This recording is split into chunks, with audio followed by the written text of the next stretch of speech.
Advanced Psychoproctology for Beginners, A-hole Diagnosis, Treatment, and Prevention with Dr. Jeremy Sherman.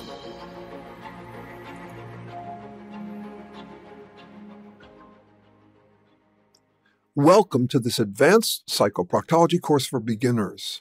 I'm Jeremy Sherman, a science researcher and writer enjoying what I'll call my middle-age spread, a research agenda that extends from cradle to grave, the origins of life to our grave situation today. More on that as we get going. Proctology, of course, is the scientific diagnosis, treatment, and prevention of problems with the anus and rectum.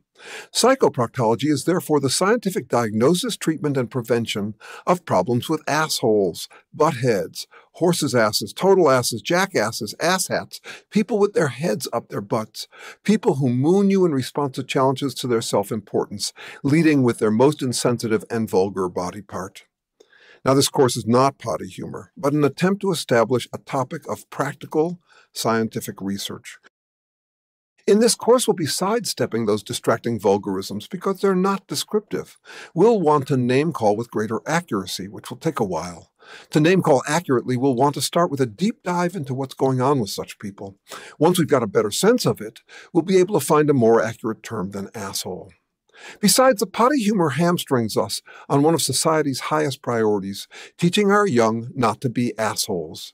Asshole prevention should be one of education's highest priorities, but here we are stuck trying to prevent our young from becoming what we can't mention to them. That's like trying to potty train toddlers if we had nothing but curse words for poop. Or like trying to teach children not to steal without mentioning stealing. Sure, we can tell children not to be or tolerate bullies, but notice where that leaves us. Bullies are often proud to be bullies, and it implies that we're wimps who can be bullied. For now, we're going to need a provisional name for assholes, a space holder, a hole into which we can plug a more accurate term later. Let's call assholes a-holes. From now on, a-hole means asshole. A-hole is a nice poetic stand-in, a hole in which we'll later plug a better term. And anyway, there's something hole-like about assholes. Like black holes, they suck all the light out of interactions.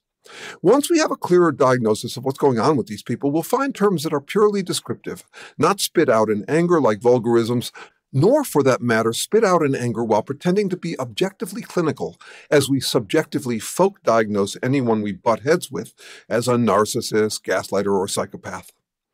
A-hole is a different and more encompassing diagnostic than those terms. Clinical narcissists, gaslighters, and psychopaths are usually a-holes, but not all a-holes are clinically diagnosable narcissists, gaslighters, and psychopaths. Not all a-holes are criminals either. Psychoproctology addresses a prominent and terrible strain in human behavior that has tended to fall through the crack between psychological diagnosis and criminology. One can be an a-hole without being mentally ill or criminal. Psychoproctology is a light name for a serious subject. We can't afford to take ourselves too seriously as we do this serious research. History is full of dangerous psychoproctologists who took themselves far more seriously than their thinking warranted, misdiagnosing a-holes with catastrophic consequences. Hitler, Stalin, Mussolini, for example, we think of them as total a-holes, but they thought of themselves as the absolute authorities on who's an a-hole. They slaughtered everyone they deemed a-holes, and deemed a-holes everyone they wanted to slaughter. That's why, though we'll take psychoproctology research seriously, a peculiarly stubborn attempt to think clearly and scientifically about a-holes, we can't take ourselves too seriously. For all I know, despite 25 years working as a psychoproctologist, I could just be another a-hole, pretending to be the last word on who's an a-hole. I'm not exempt from anything in human nature. Being an a-hole surely is part of my human potential. While this will be a thorough advanced course on psychoproctology, you won't come out an expert or last word authority on a-holes. Just a specialist like me, someone trying to be very careful in a-hole diagnosis, treatment, and prevention, spotting and stopping a-holes or naming and taming a-holes. I don't believe one can be an expert on psychoproctology, only a specialist. Calling oneself an expert or authority is taking oneself too seriously in a research area that is too newly identified and too complicated to justify such claims. Still, I'm guessing that you're already a budding psychoproctologist, and here's why. How much time do you spend wondering about a-holes? I bet a lot. Count all the gossip, venting, and time spent watching, reading, and listening to dramas with villains and comedy with idiots. Count all the time you spent with Eric Cartman on South Park or Dwight Schrute on The Office and all the other mindless, heartless ignoramuses in drama. Count all the Marvel movies you've seen with their a-hole villains, all the Shakespeare plays and shows like The Sopranos and Breaking Bad. It's a rare work of fiction that doesn't include at least one a-hole. Think of all the time you spent mulling over the people holding you back, total jerks at the office, insufferable relatives, frustrating partners and exes, annoying friends and ex-friends, and all your a-hole opponents in politics. If you think about a-holes, then you're a budding psychoproctologist. You don't like a-holes, and you wonder about them a lot. Even if you shun incivility, gossip, and name-calling, you're probably still a budding psychoproctologist. Even if you say no to negativity, which is ironic, you'll have spent a lot of time exploring the a-hole sphere, which makes you a budding psychoproctologist. But just budding, not yet facing squarely into this area of research. See, I bet if you were asked to give a precise definition of an a-hole, what distinguishes them from normal, okay, decent people, it might be the first time you've ever wondered about it. You probably just assume you know a-holes when you see them, which is itself a problem. You could come up with examples of a-holes easily. Everyone can do that, including the people who you count as a-holes and would count you as one right back. But a categorical definition as objective as possible, you probably don't have one yet. Almost no one does. But you'll have one by the end of this course. That's why I call it an advanced course for beginners. Not that the categorical diagnostics I suggest will be the last word objective standard for who's an a-hole. You're more than entitled to disagree with my standard. We never get the last word on anything because later words could always prove us wrong. A-holes claim the last word a lot. As we'll discover, a-holes are last wordists. They act as though they get the last word that trumps all other possible words and even trump reality itself forevermore. We call them know-it-alls, right? Okay, so here's the core premise of psychoproctology. We live in a thriving, colorful, and diverse world, all sorts of people living all sorts of perfectly decent, acceptable lifestyles, even the lifestyles that look weird to you. God doesn't strike down those who diverge from some straight and narrow. It's absurd to think you could get everyone to conform to the one true way. It won't happen, and if it did, it would be stupid. Instead, live and let live, and if someone bugs you, live and let live elsewhere. For the world to thrive, we need the diversity. We humans are like a big search party, individuals and cultures adapting, trying out different things, and learning from each other's successes and failures. No one gets to say how we all should live.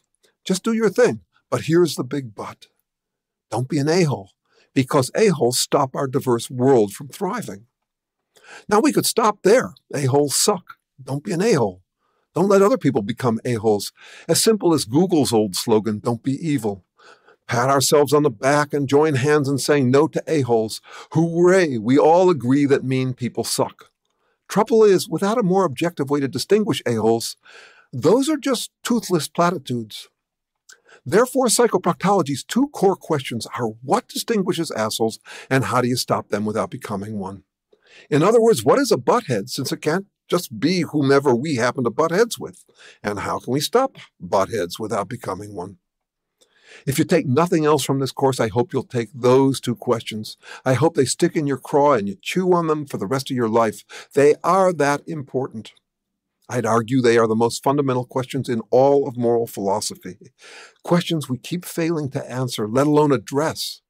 Moral philosophy is often practiced as an attempt to determine how we should all live. This is the reverse. We say live however you like, but don't become an a-hole, and do your civic duty by stopping a-holes and preventing people from becoming a-holes. Now, often founders of a field, the first to pose or expose an important question, are granted last word credibility for their guesses at the answer. If I'm the first to pose these two questions in ways that interest you, I reject that kind of founder's credibility for the answers I'll propose here. No last words. The two questions I pose are my priority. I hope the questions challenge enough of us that we can all find better answers than any I suggest here, despite my 25 years researching and writing about psychoproctology. Here I'll say a bit more about my research and methods. Through lucky circumstances, I'm more of a gent scholar than a true academic. I read one academic or intellectual book a week, many of them related to psychoproctology. My bibliography for this course is huge, but I'll rarely cite any research directly. I collaborate closely with some true academics, chiefly a UC Berkeley full professor of neuroscience and biological anthropology, who taught at Harvard for many years. I've written one academic book on the origins of life published by Columbia University Press, but most of my writing is in accessible current mediums, blogs, podcasts, and videos. I've taught most of the social sciences at a college level, but as an adjunct. Research is my second career. I was an environmental lobbyist, organizer, and activist before noticing that the underlying problems that threaten our survival have to do with our human wetware, our emotions, and our thinking. In other words, what makes people tick, often like time bombs. About 25 years ago, I turned my full attention to this cradle-to-grave research, the physical origins of life from chemistry, all the way out to our grave situation today, and all the a-holes who make it graver. Don't listen to me as a prestigious authority because I'm not. Judge me on the merits of the ideas themselves. I bask in the freedom afforded a gent scholar. It's like a lifelong sabbatical, which requires a lot of self-discipline and scholarly reality checks to prevent slouchy theorizing. I'm lucky there too. I work 7 days a week and have a hard time distinguishing my work from my play. This is all serious play to me. My happiness comes from having hard-nosed academics to jam with and research work for which I have infinite patience. I toss out a lot of my ideas without wincing. For example, I've thrown out at least as many words as are in this course because I came up with better ideas. No last words. I figure the better I get at admitting I'm wrong, the righter I'll get to be. And a word about my words while I'm at it. I make some up. Like I'll discover a better term than a-hole when the time comes. I coin terms whenever I discover innominate concepts. And no, I didn't make up the word innominate. It means not named or classified. I figure to name it is to tame it. If I have a word for something, I'm better able to identify that something when it flies by. My writing and speaking style spans a gap. It's too academic for casual readers and too casual for academic readers. That's actually where I want to hang. And over the years, I've accumulated a decent following, about 9 million page views for my 1,000 blog articles, many of them about psychoproctology. I have 2 signs over my desk. One says, dig deeper, it's more complicated than you've noticed. The other says, keep it simple, stupid. That's just where I want to live, smack dab in that tension between a complicated clusterflux of a world and our minds demanding simple explanations. As Einstein said, a theory should be as simple as possible, no simpler, to which I'd add, not necessarily as simple as people want. People sometimes tell me I think too much. Not for me. But enough about me. Let's talk about a-holes, though keep in mind I could be one. Most people define a-holes or buttheads as people they butt heads with. By that standard, the kind of people you think are a-holes might think you're an a-hole too. What do you get when people define a-holes by, I know them when I see them, subjective standards? You get a world of pain. A-hole on a-hole battles, different factions accusing each other of being the real a-holes in endless, I know you are, but what am I warring? There's a lot of that going around. A lot of combating factions, cults and counter-cults, certain that their opponents are the real a-holes. I suspect that humanity overall is like a budding psychoproctologist. We've long been obsessed with a-holes, and yet we haven't quite cornered ourselves with the question of what distinguishes them. I hear it in the way we sputter impotently when dealing with them. The a-hole lifestyle is like a common mental disorder that can spread like an epidemic, yet with no epidemiologist addressing what all the strains of the illness have in common. Epidemics of aholery arise, and we address each as unique, straining to find treatments, strain by strain, rather than identifying the commonalities across all manifestations. Thus, the question we'll be cornering ourselves with here, first and longest, is what's the most objective way to distinguish aholery? The question I hope you'll carry with you for all your years after this class, since a class like this, however carefully we work, can only provide provisional answers. A specialist in psychoproctology has to work to get beyond a subjective answer to what distinguishes a-holes, and it's not that hard. Because when you stop to think about it, being an a-hole doesn't have anything to do with what someone claims to believe. You can be a decent person or an a-hole for Christ, communism, liberalism, libertarianism, atheism, Muslimism, nationalism, New Ageism, critical thinking, Buddhism, conservatism, anything or nothing. Aholery is not about what you claim to believe. It's something about how you strut it. Stalin claimed to be a communist. Joseph McCarthy claimed to be a champion of American democracy. Hitler claimed to be a nationalist. They weren't really. They were a-holes, all very similar in their behavior. Which brings me to Donald Trump. Most people have concluded that Donald Trump is an a-hole. Even a majority of his followers acknowledge that he's a man of low character. Admitting this is how they try to distance themselves from him while embracing him. They claim they're disgusted by his character, but they love what he's doing to restore character to America, imposing policies that force people to face consequences for their actions, even though he works to keep himself permanently exempt from all consequences. He postures as restoring law and order so long as he and his people remain above the law. Now, what does Trump stand for? Republicanism?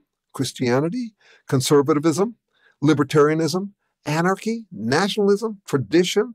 Revolution? That man's all over the map. He gives all those principles pandering lip service, but he doesn't practice what he preaches. It's harder to say what he stands for, and that's useful to us. You could mistake Stalin for a communist, but Trump is harder to peg to a dogma because he's all over the place. That makes this a wonderful season to be studying psychoproctology.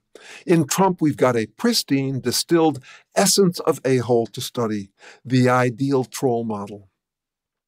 Now, if you're someone who's convinced Trump is no a-hole, that he's a hero, the new messiah, a man who knows how to get things done, or whatever, you may be inclined to stop this terrible, awful, biased course by some left-wing liberal loser snowflake a-hole who can't face the consequences of Trump's triumph.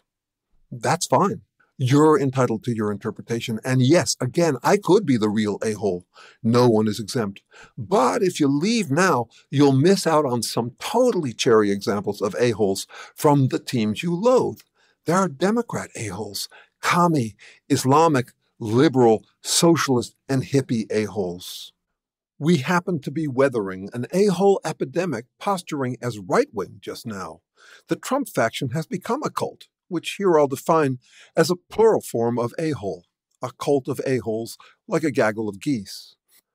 A few decades ago, communism was an a-hole cult epidemic posing as left-wing. Back then, if you had called the communist cultists on being a-holes, they would have dismissed the accusation, just as the Trump cultists would. Cultists always deny that they're in a cult. So I say to any Trump supporter checking out this course, I get it. It'd be much easier for you if I were a radical leftist enraged by the triumph of your superior ideas and values. Nope, I'm a psychoproctologist. I study the generic qualities of a-holes and cults, what right-wing and left-wing, religious and atheist a-holes have in common. After 25 years as a psychoproctologist, I'm not focused on what they claim as their mission. A-holes and cults don't really stand for things. They just pretend that they do. They can't afford to stand for things. It would compromise their mission, playing God, eternally infallible, invincible, and unassailable. The closest a-holes get to caring is pandering, spouting lip service commitment to a mission as if they care.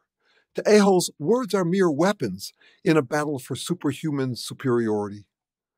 Would I fall for a Trump who pandered to my every mission? I study the generic qualities common to all a-holes, so no.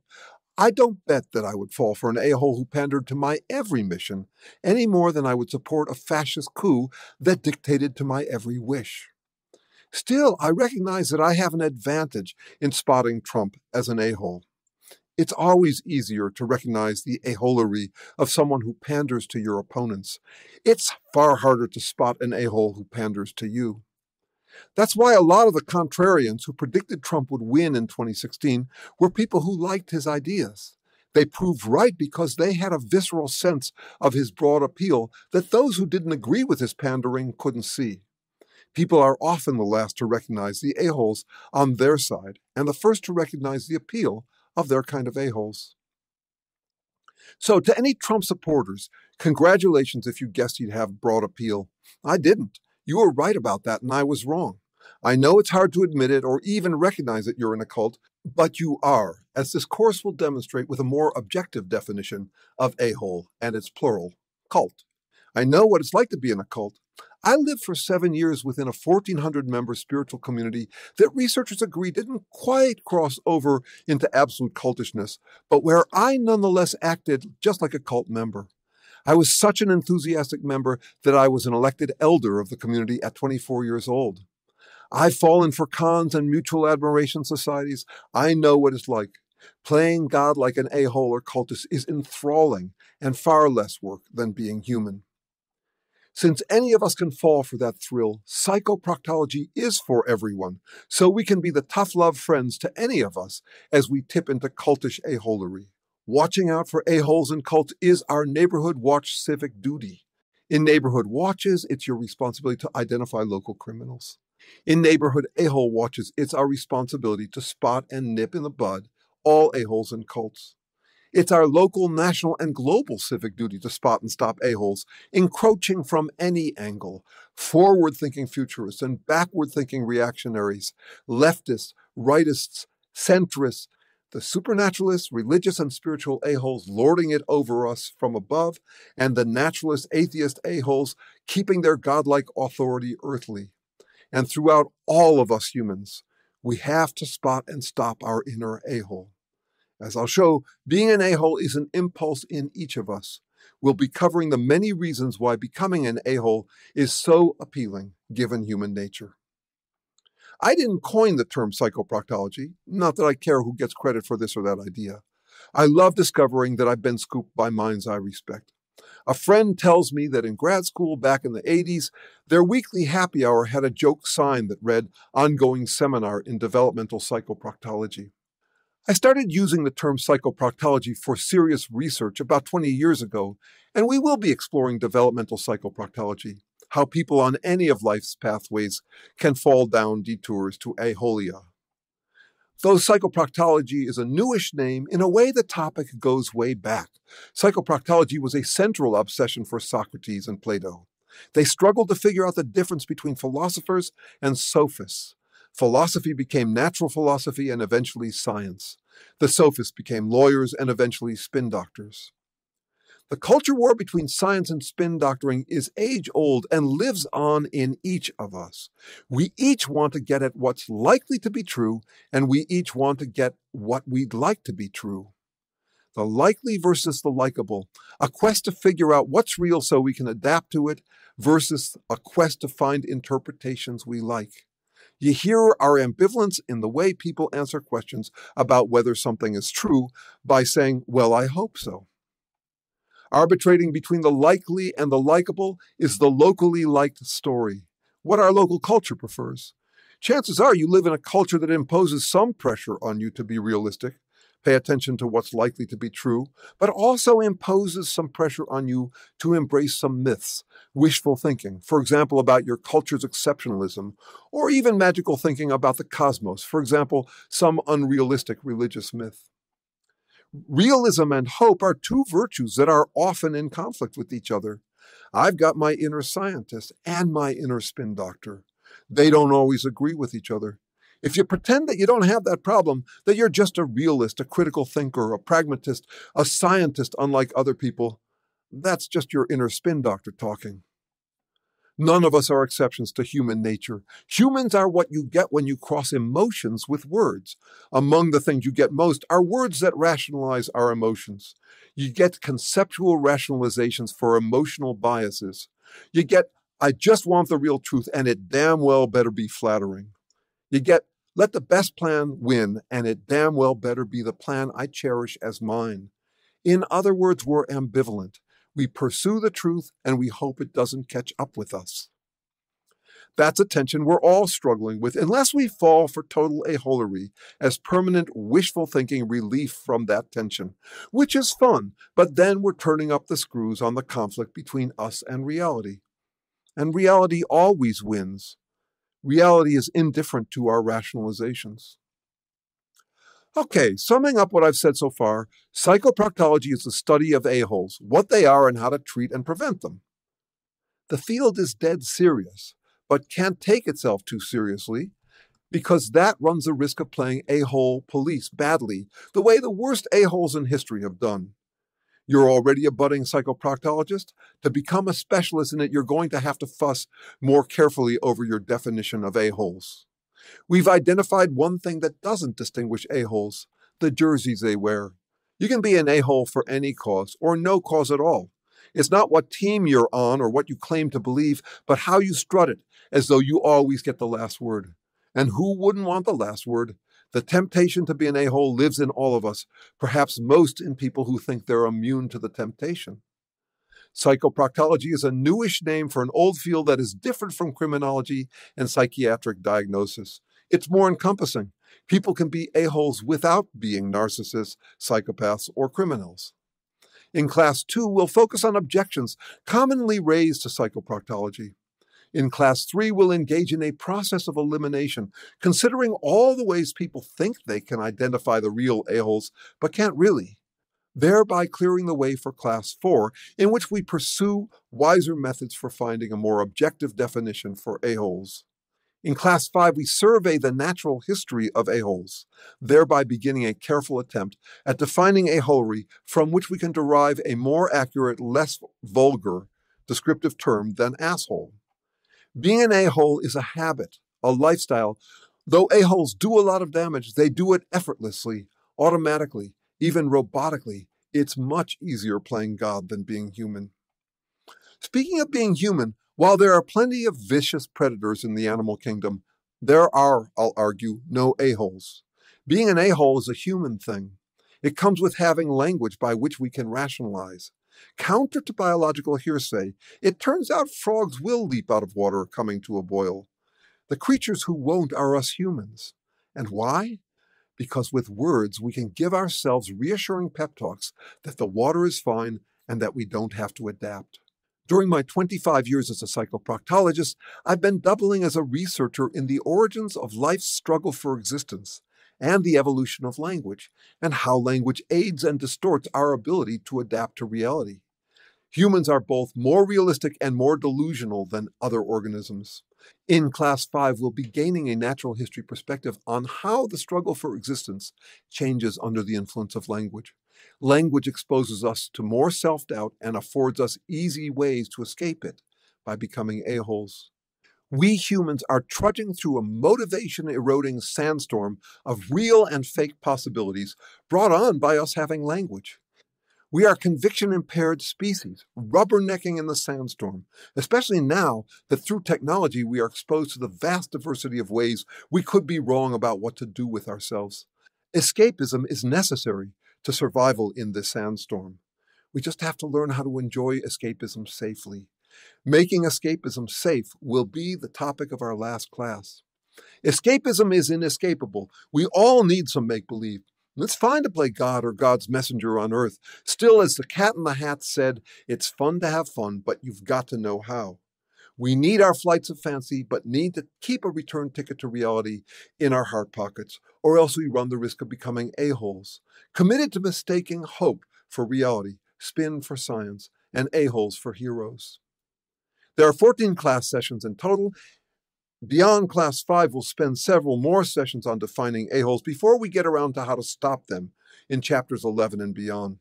Why so much on diagnosis and so little on treatment? Because having a careful diagnosis is critical to knowing where to aim to maim an a-hole's aholery. And because once you know where to aim, the strategies for taking them down require simple, relentless focus, not complex, fancy footwork. A-holes get their way by tangling non-a-holes up in distractions. We have to be very thoughtful to diagnose them, and once we have to cut way back on thoughtfulness and just hammer away at their core vulnerabilities. Thus, though stopping a-holes is difficult, the method for doing so isn't. You just have to be focused and relentless. I should contrast this course with the many excellent courses and books available on how to have difficult conversations with people who have very different values from yours, how to talk to them such that you can reach some modest meeting of the minds. Though some of that is relevant here, this course is on a different topic. Between the meeting of the minds and all-out physical war, there have to be better options than we've had so far. This is a course on what belongs in between. Though aholes will preen like they've got values that overrule everyone else's values, they don't have values. They have verbal weapons, some of which take the form of moralizing posturing to lord values over you. They play supreme judge over all conflicts they enter, the umpire, the pope, the final arbiter of what's fair. Watch their practice, not their preaching, and you'll see that they don't care at all about the values they champion as though they trump all other concerns. To aholes, values are lip service weapons to be used against anyone who challenges their authority. There is no meeting of the mind with aholes. There's no live and let live with them.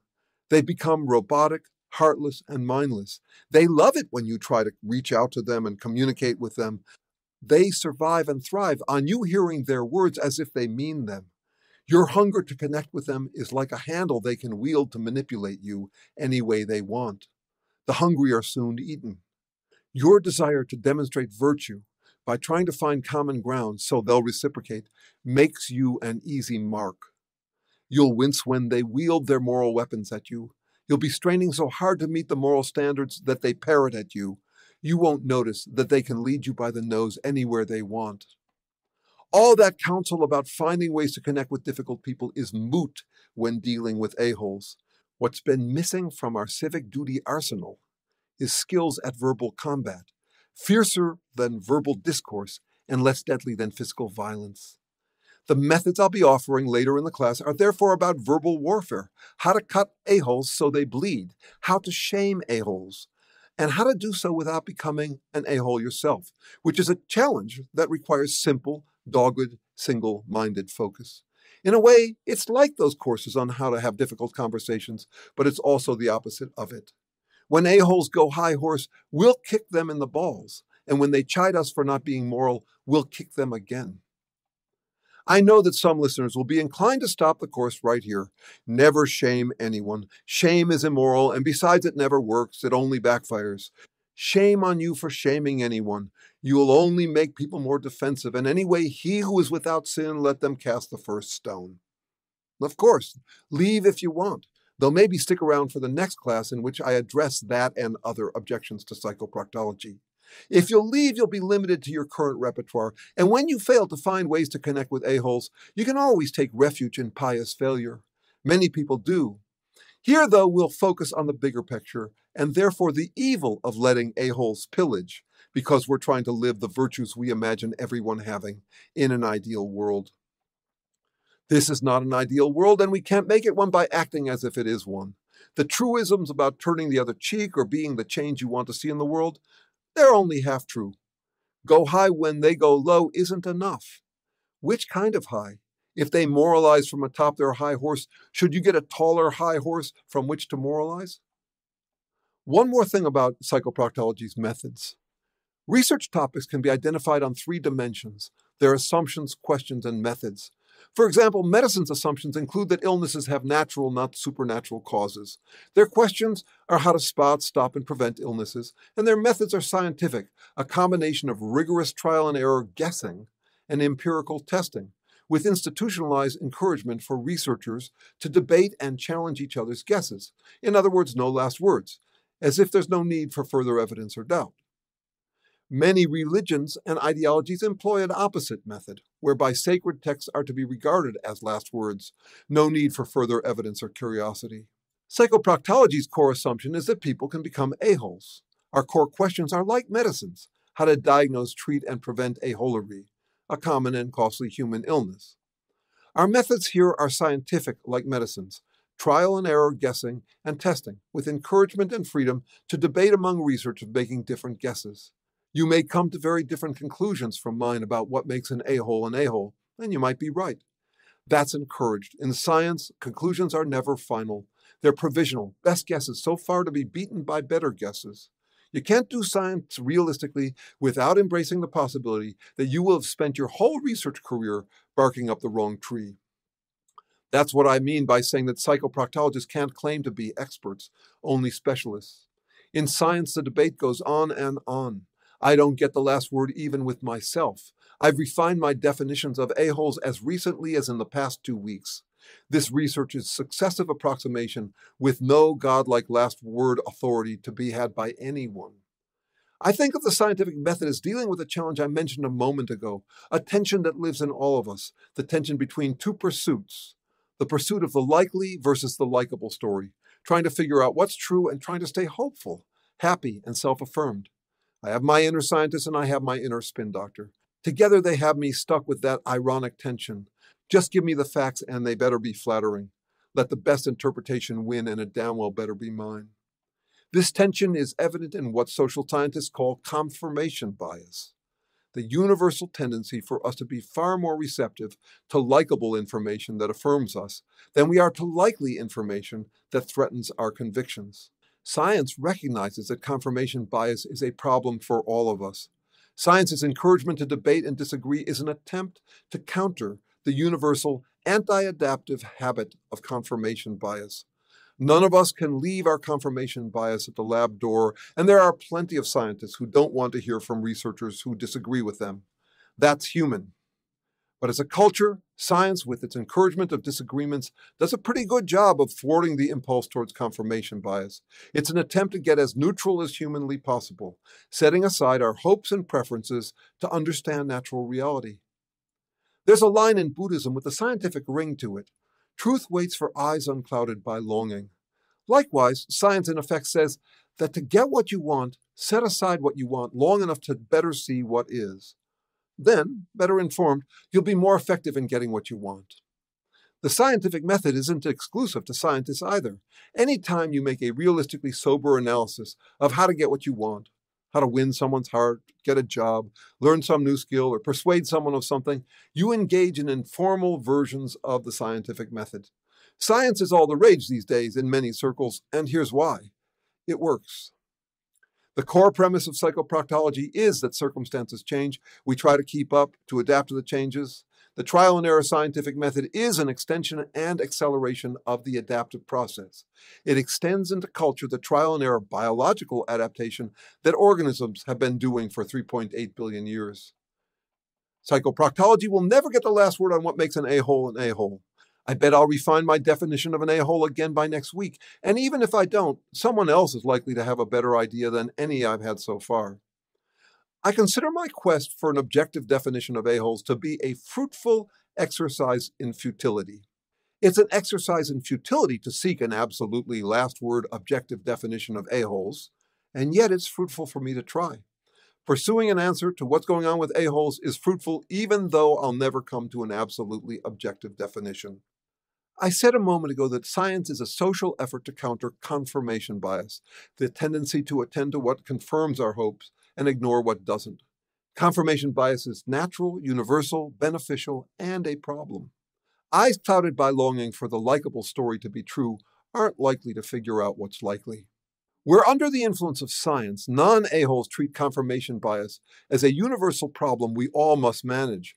A-holes use confirmation bias as the solution to all their problems. Thus, a-holes aren't just anti-this or that scientific finding. They are anti-scientific method, as I've described it here. Confirmation bias is a human problem that a-holes treat as the final solution to all problems.